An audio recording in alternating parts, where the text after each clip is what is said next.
Welcome back to the channel, everybody. In today's video, I'm going to go over the Dissident Arms ALG trigger installation into a IWI Galil ACE Gen 2 chambered in 5.56. This trigger here has been heavily modified by Dissident Arms. It's going to cost you a bit more money versus the standard one. I know there's been some other videos out there that show how to do some of the modifications to the trigger to make it work. As far as I know, Dissident Arms is the only one that's readily available that allows you to keep that last round bolt hold open feature, which to me on this gun, being left-handed and being able to install magazines and release the bolt similar to how right-handers can do with an AR, I really wanted to keep that feature, so I was willing to pay a little bit more money to get the Dissident Arms modified trigger. Sword and Shield Academy, I believe that's the name of the YouTube channel. He has a really great video that shows you how to install the ALG trigger into a 7.62 model. It is quite a bit different in 5.56. As much as I had searched, I could not find any videos that showed how to do it in a 5.56. So while the Sword and Shield Academy video really helped me out, I figured that I would put one out there that would help any of you guys that are looking to install it in a 5.56. Maybe learn some of the lessons that I learned the hard way, and so you guys don't have to go through it, and also maybe remove some steps that you may think you have to do based on some of the other videos that are out there. So the Galil ACE, for anybody who isn't aware, I'm not going to go too much into it. This is essentially an AK-47 at its heart. It uses the same operating system, long stroke gas piston.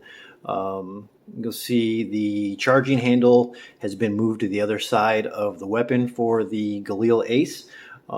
Safety has been modified a bit, but again, at the heart of it, the gas system, the operating system, and the fire control group is all pretty much all AK. So if you have any familiarity whatsoever with AKs, or if you've ever installed an AK trigger, it is somewhat similar, but due to the safety that not only do you have here, but also on the opposite side of the gun, it makes it a bit different. Additionally to that, the last round bolt hold open, that is something that makes the fire control group have to be modified or be a little bit different from what a standard AK may have. So as you see, I already have the trigger installed in this. It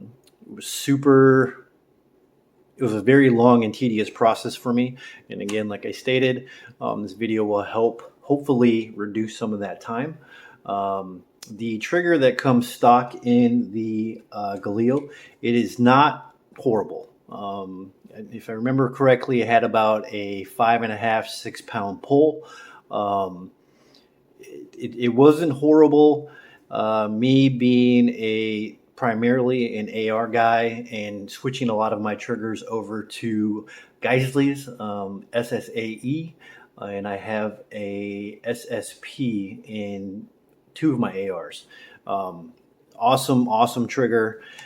I don't think you're ever going to get an AK or a Galil trigger to feel as nice as a AR Geisley trigger, but the ALG is about as close as you're going to get.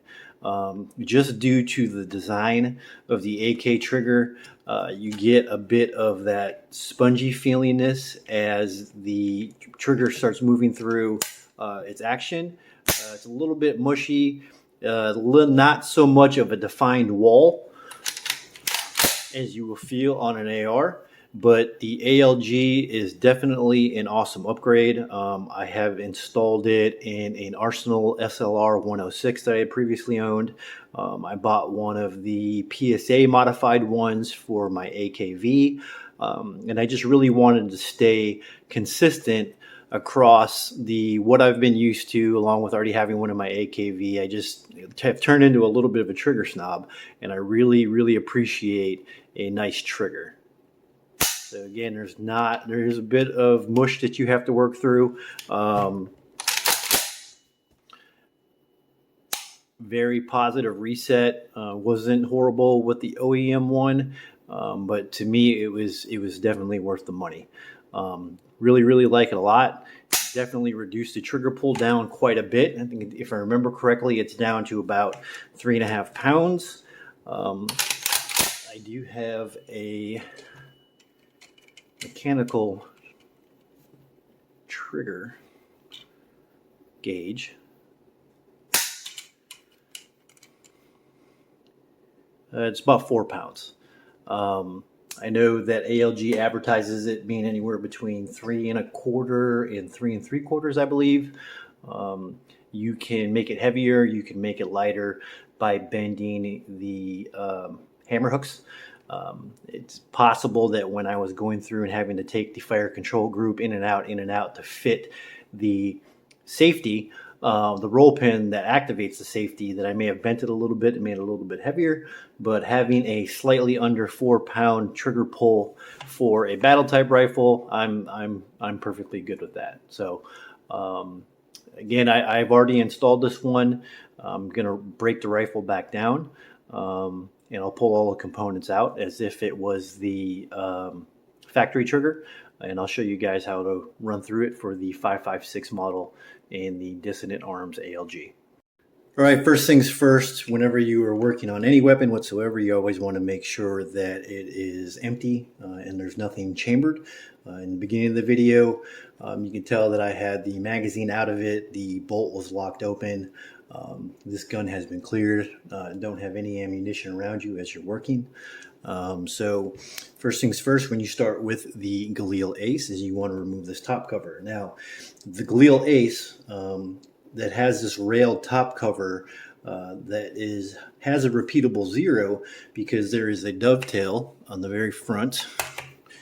Right here, you can see it dovetails into the forward handguard, and then on the very back, they have some reinforcements here that really clamp down hard on the receiver. And really, when you put the top cover back on, starting with the front and then smacking the back down, it locks it into a really solid position. So I say all that to say that getting the top cover off is not as simple as getting an AK trigger off or top cover off. Typically, you can just push in the button and pull the cover off.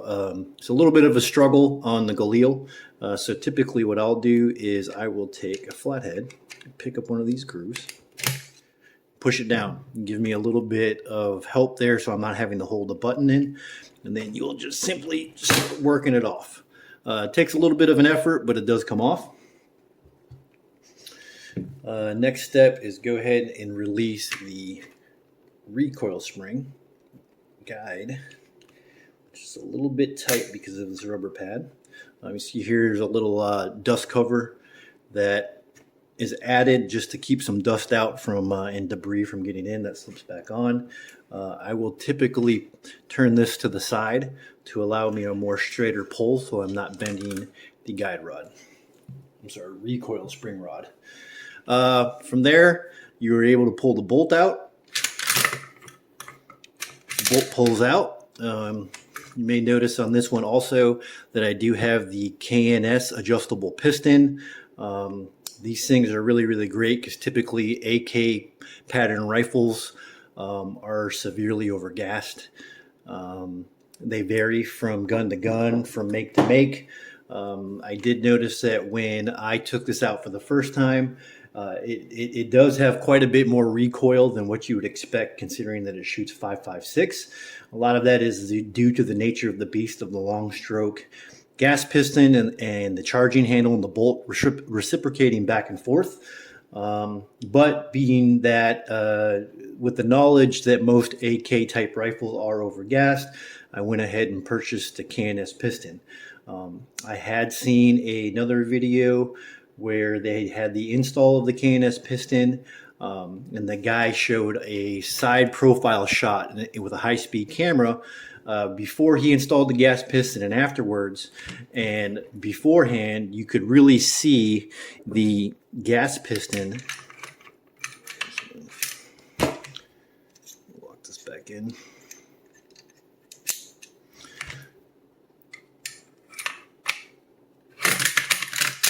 You could really see as the action worked, the gas piston just coming back and just slamming it into the back of the receiver and coming back home. And he adjusted it incrementally where it just came back far enough to eject the spent casing, pick up the next round, and then come back home. Unfortunately for me, the piston, or at least my gun, it only runs wide open. So I guess you could almost say that this was $150 wasted, but I do plan on getting a suppressor here shortly, and that is really where it will become in more useful, having that adjustability. So we'll see. So anyway, back to the video. All right, so when I did my ALG trigger install, these were the primary tools that I used. I used flathead screwdriver, a couple of roll pin punches ranging from 1/8, 5/32, and 3/16. And then I also used this Glock armorer's tool, which is basically just a 100,000th punch with a handle on it. If I remember correctly, these are really all that you're going to need.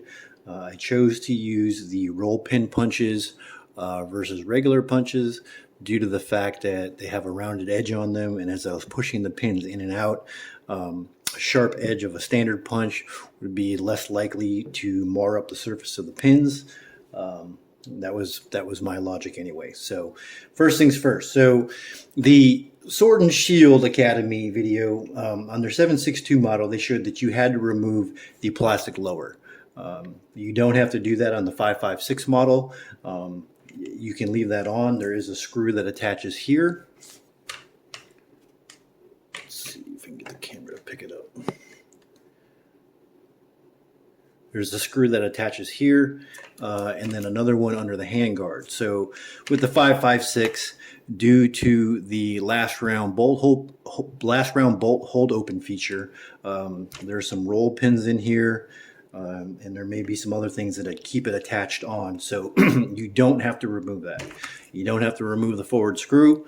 You simply have to remove the screw that's in the grip, and that will be your starting point. So with the Galil, there is a hinge cover right here, and you'll see that there's a nub right there that keeps this secured in. So versus instead of using a screwdriver, because this is just soft plastic and can get marred up, I chose to use the Glock armorer's tool. You just push it in, and then it pops open. Once that pops open, you can see that down in there, there's a screw that you will have to remove. So using a screwdriver,